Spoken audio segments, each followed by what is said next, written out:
When I was a kid growing up in the late 90s and early 2000s, there were a number of things that got me really interested in history. American Girls, Magic Treehouse, The Mummy, Atlantis, Night at the Museum, but one movie in particular, released in 2004, really stuck with me. Disney's National Treasure. In the off chance that you've never heard of it, National Treasure is the story of a man named, and no, I'm not joking, Benjamin Franklin Gates, whose family has spent almost 170 years searching for the hidden treasure accrued by the Knights Templar. The treasure is so well hidden by a system of intricate Freemason clues laid by the founding fathers of the US that most people believe that it isn't even real. After discovering that there may be a map to the treasure on the back of the Declaration of Independence, Ben and his gay friend Riley set out to steal it before it can fall into the hands of their extremely on-the-nose British enemy, Ian.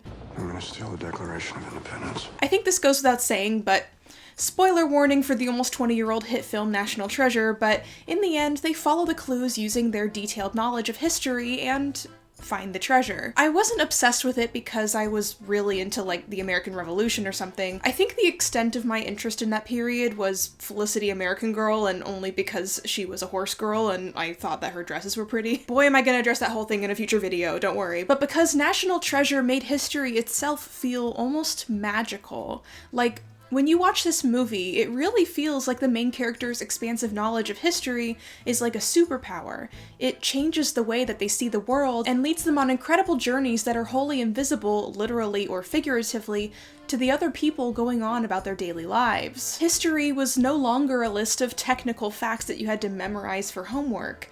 History was a way of understanding the secrets of the world, and that's what really stuck with me. And you know what? The movie actually holds up surprisingly well, but returning to it as an adult, I started to wonder just how much of this completely jam-packed movie is actually true.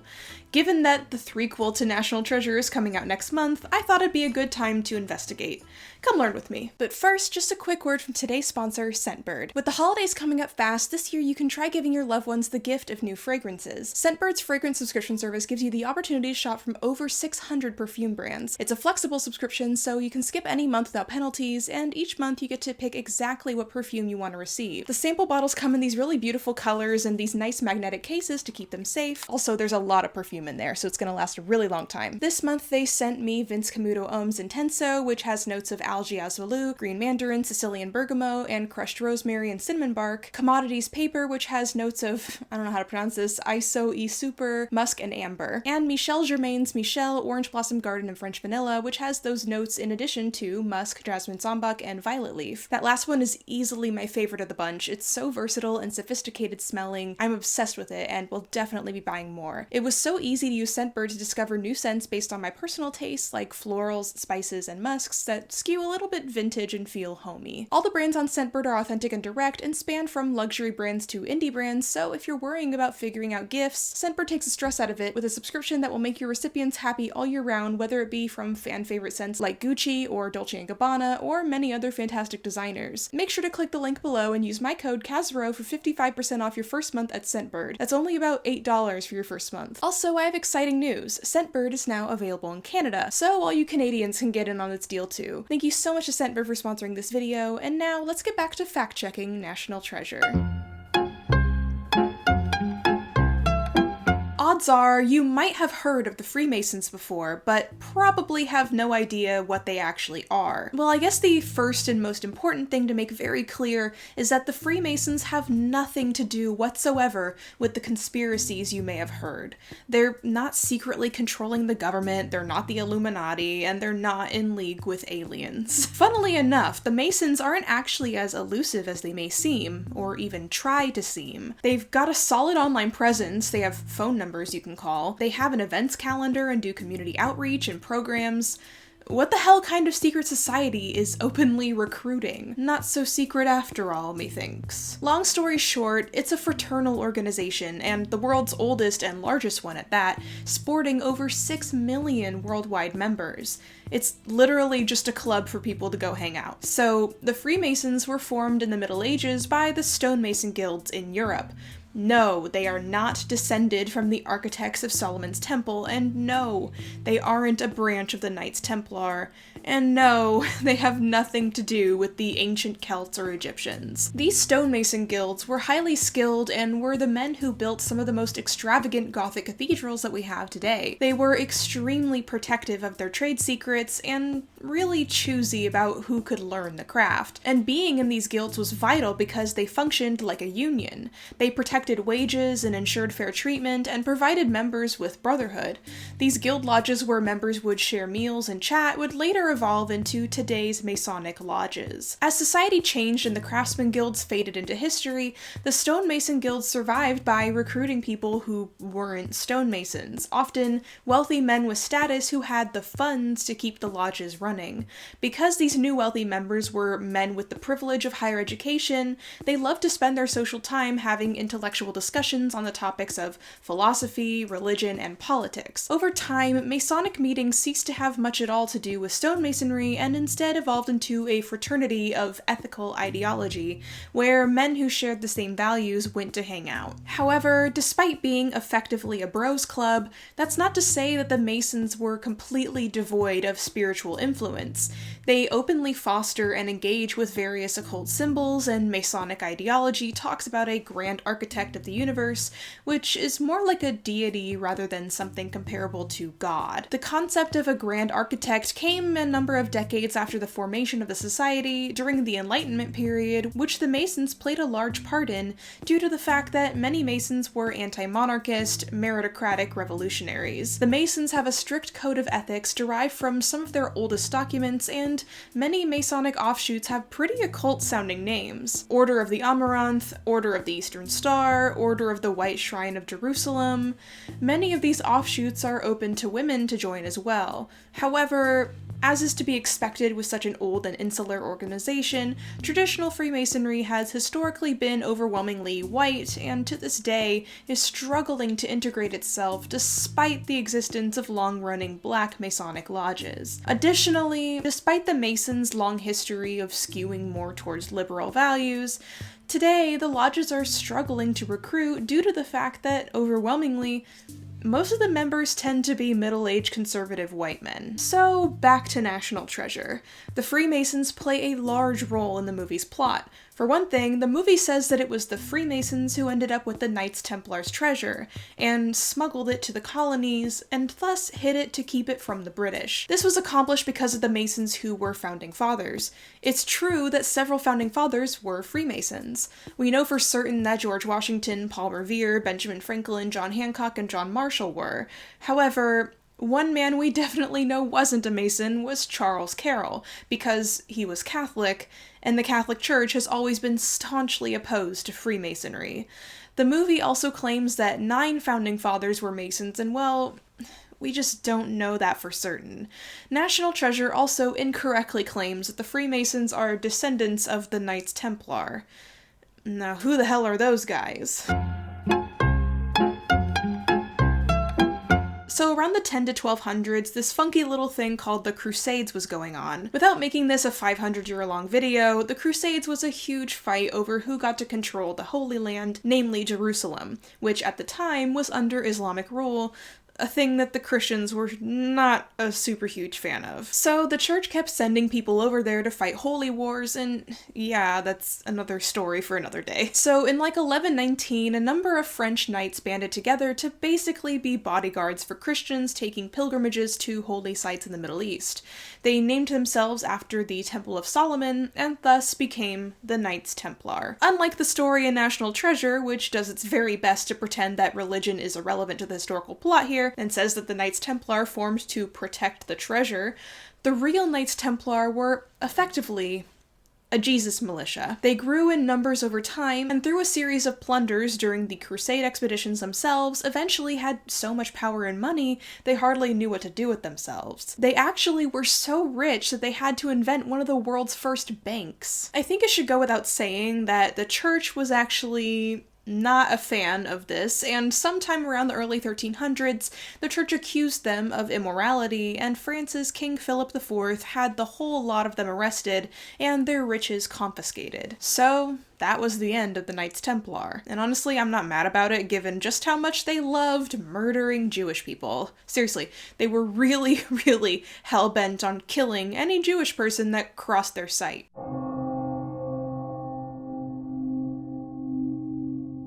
There is an enormous gap here between the Knights Templar and the modern iteration of the Freemasons, who already existed in their original capacity when the Knights were running around.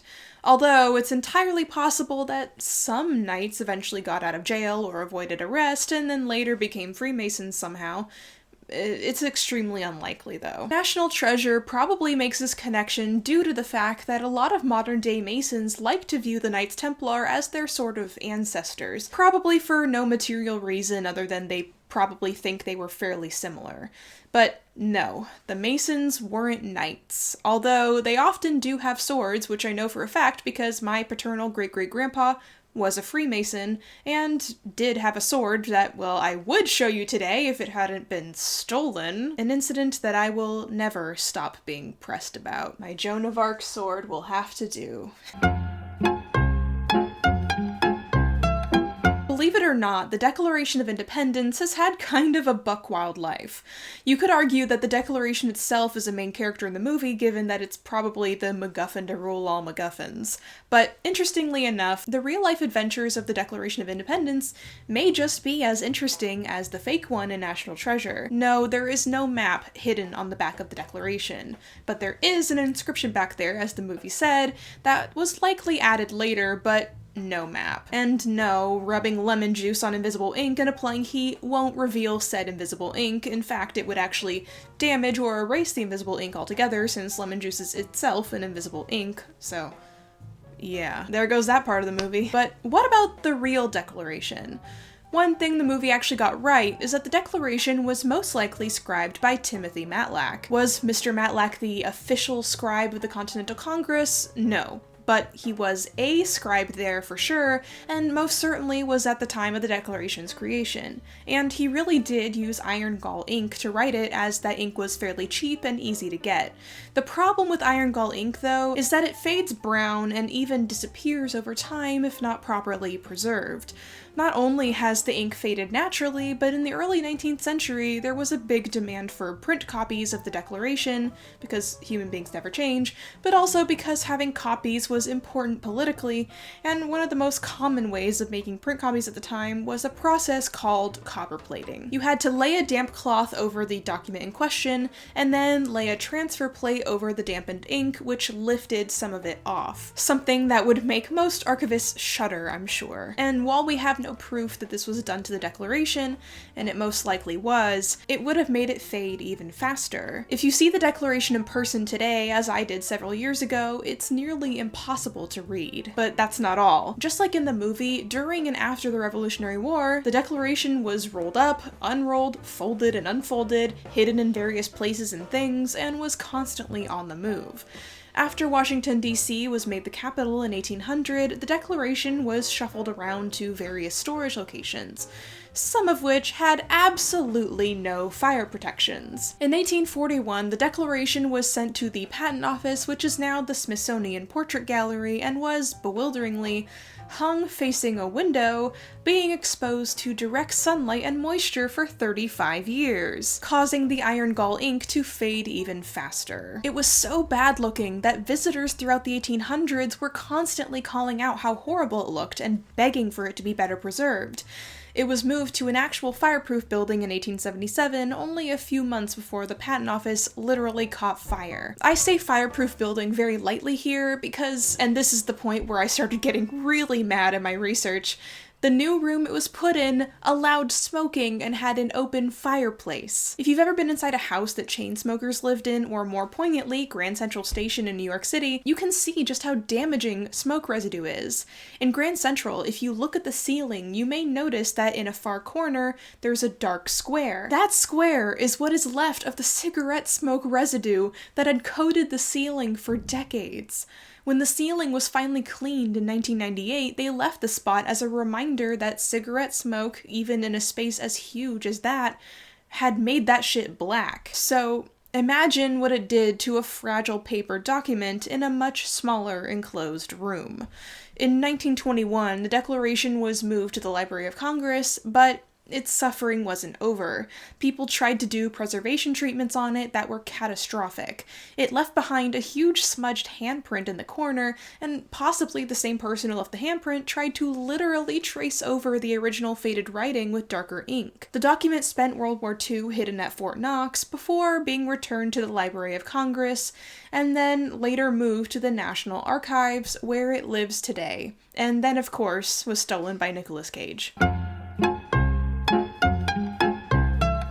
This section, I'll admit, is a bit of a stretch tangent, but I've wanted to talk about this for a while. The story you think you know about the famous midnight ride of Paul Revere is not true. The guy responsible for the fake version that has been popularized is Henry Wadsworth Longfellow, a famous 19th century poet. Now, Longfellow obviously didn't set out to alter popular history with his poem, Paul Revere's Ride, but that's what ended up happening.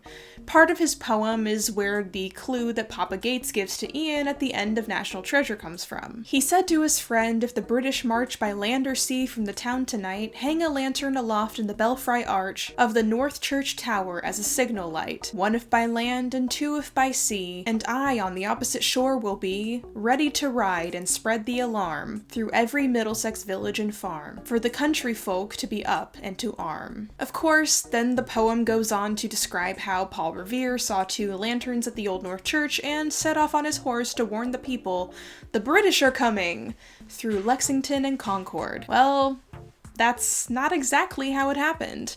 Here's what actually went down that night, according to historical record, including Paul Revere's own letters. So, by mid-April 1775, the Patriot colonists had figured out that the British were seeking to attack the colonists' arms cache at Concord, Massachusetts, and then capture the rebel leaders. Paul Revere had actually already ridden to Lexington 2 days before the famous April 18th night to warn John Hancock and Samuel Adams and the Provincial Congress about this.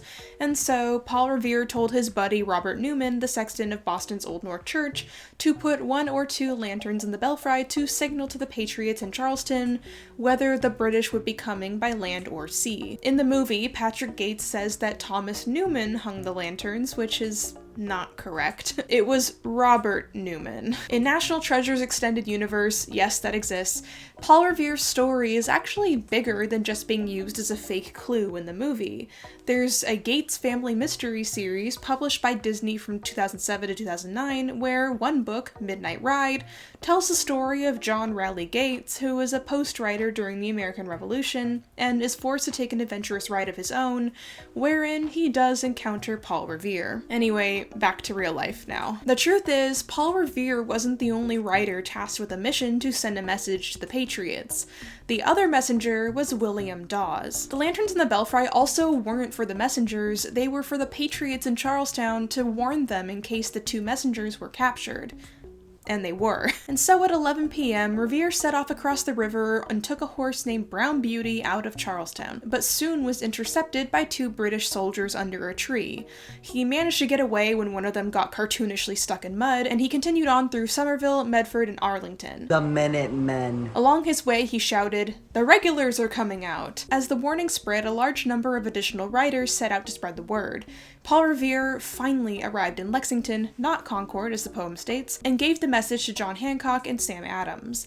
William Dawes showed up shortly after, and they all hung out for a while before Revere, Dawes, and Dr. Samuel Prescott decided to head over to Concord, but soon after leaving, they encountered a British roadblock that Richard Devons had warned Paul Revere about earlier in the night, and Revere and Dawes were captured, while Dr. Prescott escaped and did manage to make it to Concord to warn the Patriots there. The arms cache in Concord had already been moved away prior due to Revere's earlier warning. Dawes succeeded in escaping their British captors and tried to get back to Lexington, but he fell off his horse and didn't get back in time. Meanwhile, the British were holding Paul Revere at gunpoint and threatening to blow his brains out if he tried to escape. They questioned him and took him back to Lexington, where the Battle of Lexington Green was already happening. The Battle of Lexington and Concord.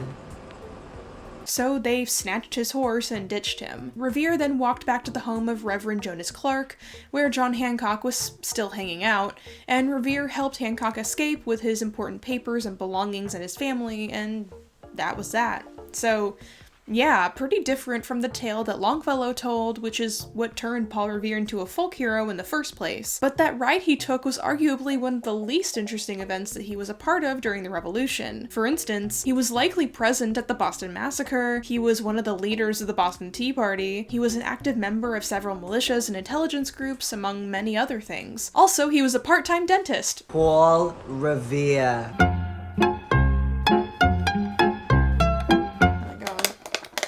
My matcha keeps sinking to the bottom. This is a nightmare. National Treasure's main timeline opens with Ben Gates, Riley, and Ian with their crew on an Arctic expedition hunting for a sunken ship called the Charlotte. This is based in fact, actually. Sometime in 1818, there was a British merchant ship called the Charlotte that went missing. In 1786, the Charlotte joined the Royal First Fleet, which was tasked to bring convicted prisoners and their families to Australia in the new penal colony there. Most of these prisoners committed crimes due to poverty, or they had participated in maritime mutinies. The Charlotte didn't stay in the First Fleet for long and soon returned to carrying cargo back and forth between Jamaica and England, and after that was bought by a French-Canadian merchant. Then it disappeared around Newfoundland, most likely due to a storm. Was the Charlotte connected to the Freemasons or the Knights Templar?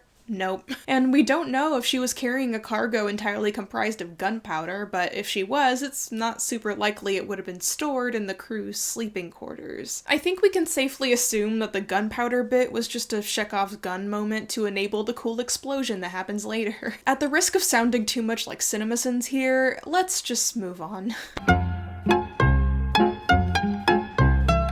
Probably the second most important tool that Ben and crew consult in the movie are the Silence Dogood letters. Yet another artifact that really exists. Probably.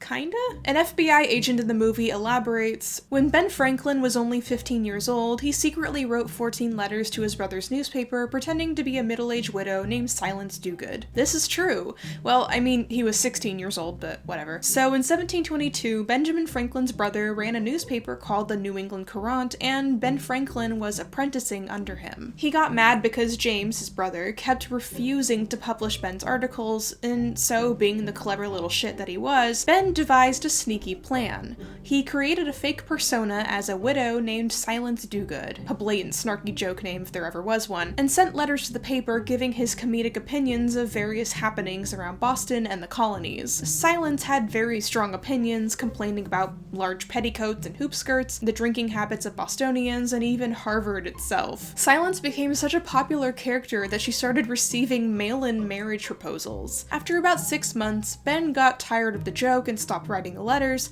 but James was onto his game by this point and had a suspicion of what was really going on. So, in December 1722, James put an ad in the paper asking if anyone had any information on Silence Dogood, and asked Ben to come clean about the whole thing.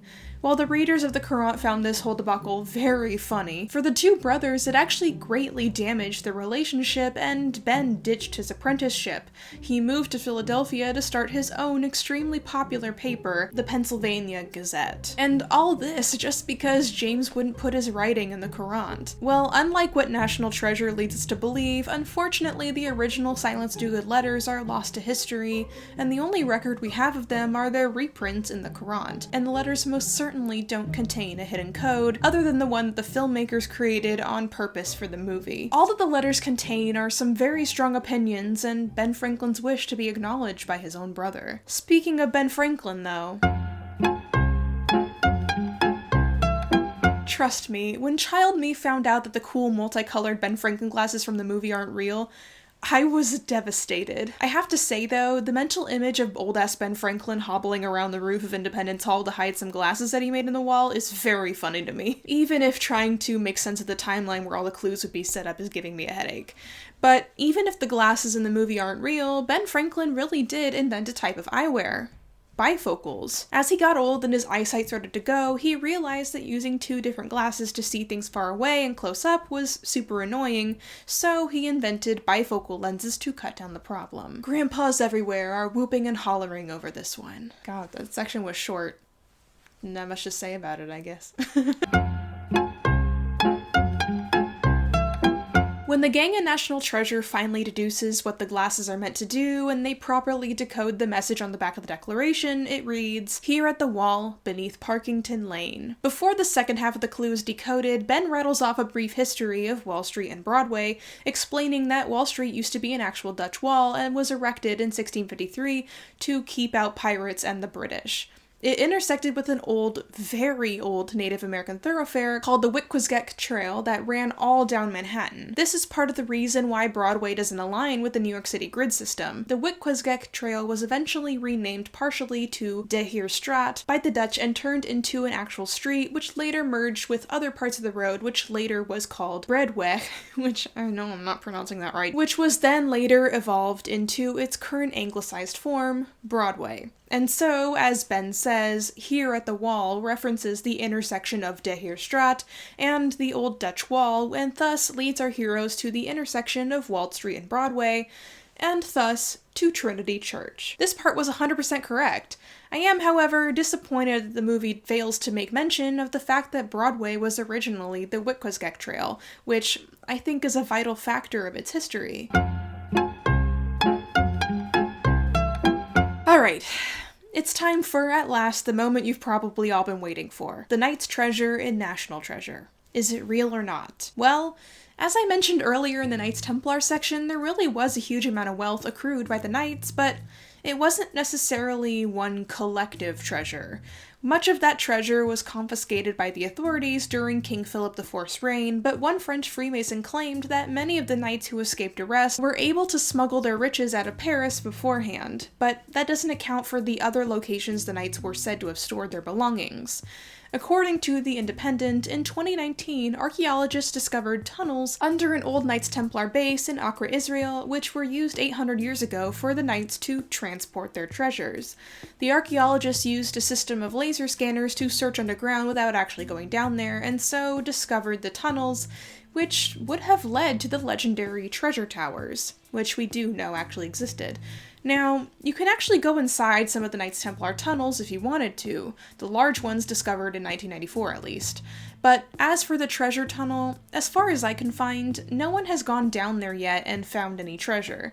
It's highly unlikely that it would have been left there before being abandoned. The most probable scenario is simply that whatever riches and treasures the knights had was probably distributed around and filtered down through the ages. It probably didn't end up stashed somewhere in a massive hoard like in the movie, and if it was, it would have been far too massive to hide anywhere populated without the locals picking up on it, especially in colonial New England where everyone was honestly nosy as hell, so yeah. Sorry. The treasure, at least the way that it's portrayed in the film, almost certainly doesn't exist, but who knows?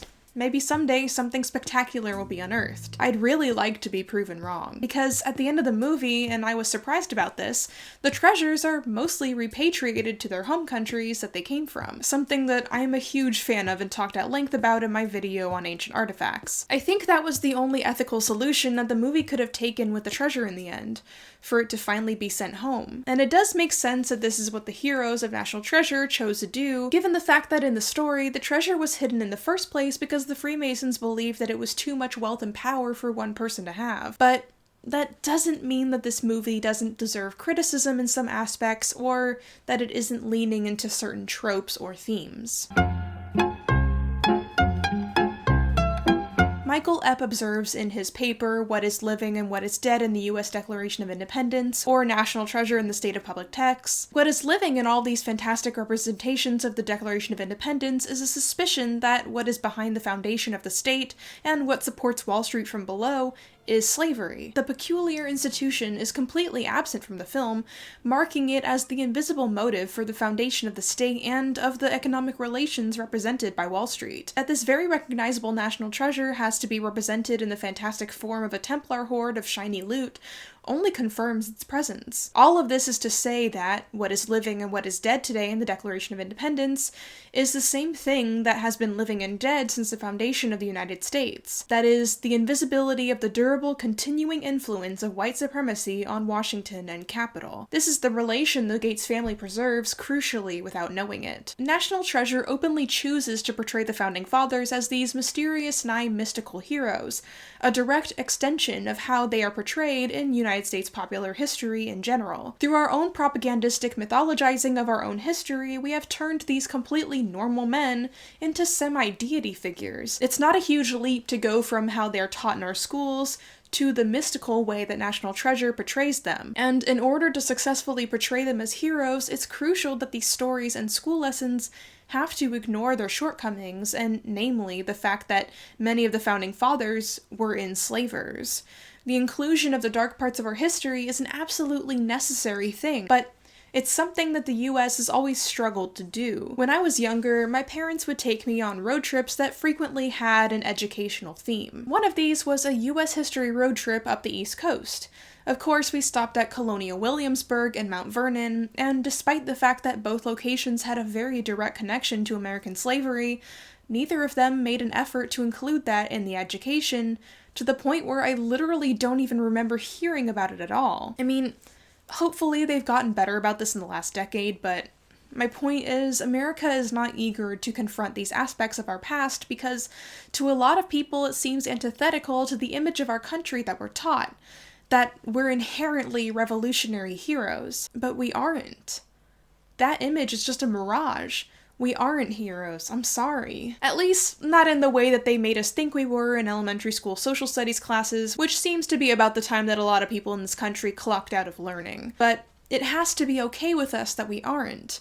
It's actually a good thing. It means that because you aren't born a hero by virtue of being from this country and whatever mythos it has, you now get to make yourself a hero. You get to make decisions that make you great, rather than your forefathers supposedly choosing greatness for you. You get to earn it. And that's a really beautiful thing, if you choose to accept it. So where does this leave us with National Treasure? I'll be honest, I'm not completely sure. It has its faults as the result of being a Disney movie that was made literally right after 9/11 during the height of toxic American nationalism. Everything goes back to 9/11, I swear to God. But I also understand its positive value as well, as someone who loved it growing up and still very much enjoyed watching it literally a few days ago. Even though the history in National Treasure, while largely factually true, is misleading in its framing and the way that it encourages a problematic American mythos, it also encourages viewers to get hands-on and immersed in history, to get curious, because knowledge really is power. Somehow, mind-bogglingly, it succeeds at doing both. So, I can't wait to watch the new one coming out next month to see how things have changed. Thank you for learning with me about the history and ahistory of National Treasure. I'll see you next month, but until then, wash thy hands, wear thy mask, and don't forget to get your flu shot and COVID boosters.